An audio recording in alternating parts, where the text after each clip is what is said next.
Kamasi Washington and Cherokee from his 2015 album, The Epic, and that's all I've got time for this week. Thank you for joining me.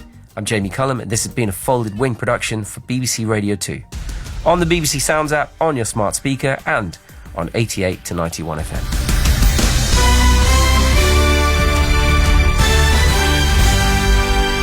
BBC News at 10 o'clock. This is Harvey Cook. Labour has accused the Conservatives and the SNP of engineering a row about Scotland's new gender reform laws. Holyrood wants to make it easier for people to change their legal sex by lowering the minimum age of transition to 16 and removing the need for a medical diagnosis.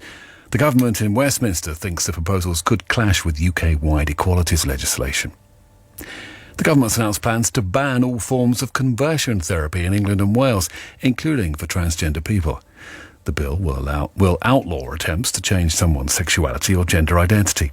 Mental health campaigners say such practices are unethical. 56 people were injured when a double-decker bus overturned in icy road conditions in Somerset. The bus was carrying around 70 workers from the Hinkley Point C power plant when it was involved in a collision with a motorcycle early this morning.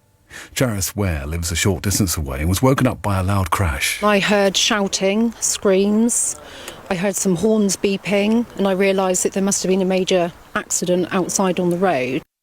The climate activist Greta Thunberg's been detained by police during a protest at a coal mine in Germany. The police said she was released after an identity check was carried out. More details from our Berlin correspondent Jenny Hill. Greta Thunberg had joined other climate activists to protest against the expansion of a large open coal mine in western Germany. Police say that she was detained, but not arrested, earlier this evening, along with other demonstrators, as they rushed towards the edge of the pit.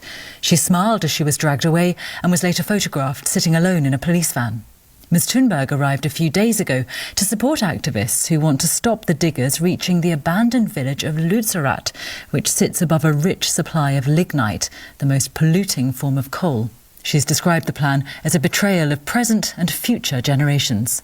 Train drivers from the ASLEF and RMT unions will walk out for 2 days next month as part of a dispute about paid jobs and conditions.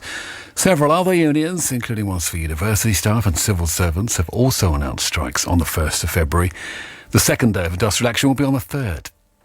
The stationery chain Paperchase has lined up administrators and put itself up for sale. Paperchase employs 820 people in 106 stores across the UK and Ireland. A British-made white wine has been named one of the world's best. The family-owned Worcester Valley Vineyard has beaten more traditional wine-making countries such as France and Italy at the Global Sauvignon Blanc Masters. It was a blind taste test. The vineyard's owner, Fiona Shinner, thinks that helped remove any stigma against British wine. In most competitions, the judges will actually know that it's from England or France or Chile. It's a great variety that they're judging, and they're not familiar with the actual country or the producer. And the weather, a cold and frosty night for most of us. There could be some snow and sleet showers in Northern Ireland, Wales, Western England and Northern Scotland. And that's the BBC News at 3 minutes past 10. 1, 2, 3, 4, 5, 6, 7, 8. It's Trevor Nelson's Magnificent Seven. Good evening. How you doing, everyone? Thank you, Jamie. Welcome to the Rhythm Nation on Tuesday night.